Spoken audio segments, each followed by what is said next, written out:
जब जब चुनाव आते हैं तो विपक्ष का यह आरोप होता है कि भारतीय जनता पार्टी ईडी और सीबीआई इसका इस्तेमाल करती है। यानी कि ईडी सीबीआई के जरिए वे विपक्षी पार्टियों को डराती है, ईडी सीबीआई के जरिए वे विपक्ष को कमजोर करती है। अब इस बार तो यह देखा जा रहा है कि विपक्ष नहीं बल्कि एनडीए के सहयोगी दल ईडी सीबीआई के रडार पर है। और कैसे?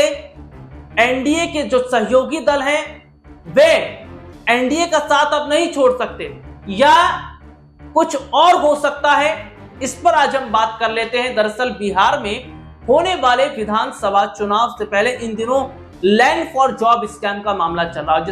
इस मामले में ईडी जो है वे लगातार लालू परिवार के एक एक सदस्यों को पूछताछ के लिए बुला भी रही है, पूछताछ हो भी रही है।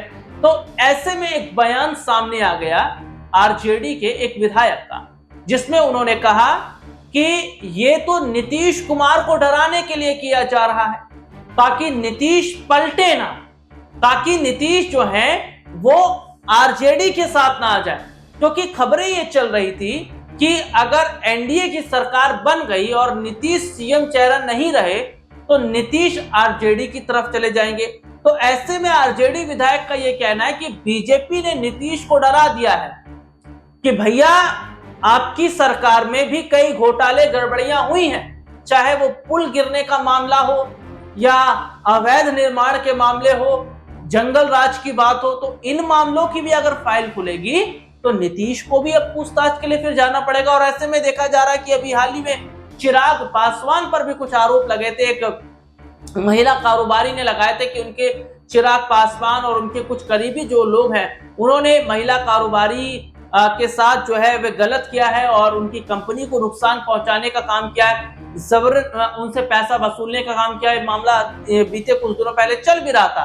तो ऐसे में देखा जा रहा है कि अगर चिराग भी पलटते हैं तो बीजेपी फिर चिराग की भी जो है फाइलें खोलती नजर आएगी। तो ऐसे में देखा जा रहा है कि क्या एनडीए को टूटने से बचाने के लिए बीजेपी ये जो फॉर्मूला अपना रही है, क्या इसका फायदा उन्हें मिल पाएगा? हालांकि ये जरूर देखा जा रहा है कि भैया चिराग पासवान मांझी अपनी सरकार पर लगातार हमलावर हैं और सीटें ना मिलने की वजह से वे लगातार गठबंधन तोड़ने की बात भी कर रहे हैं, यहाँ तक कि मंत्री पद छोड़ने की भी बात कर रहे हैं। अब आखिरी क्या बड़ा फैसला चिराग मांझी लेंगे ये तो वक्त तय करेगा, लेकिन चिराग मांझी और नीतीश अगर एनडीए छोड़ने का मन बनाते भी हैं तो क्या उन पर भी ईडी सीबीआई वाकई बैठेगी?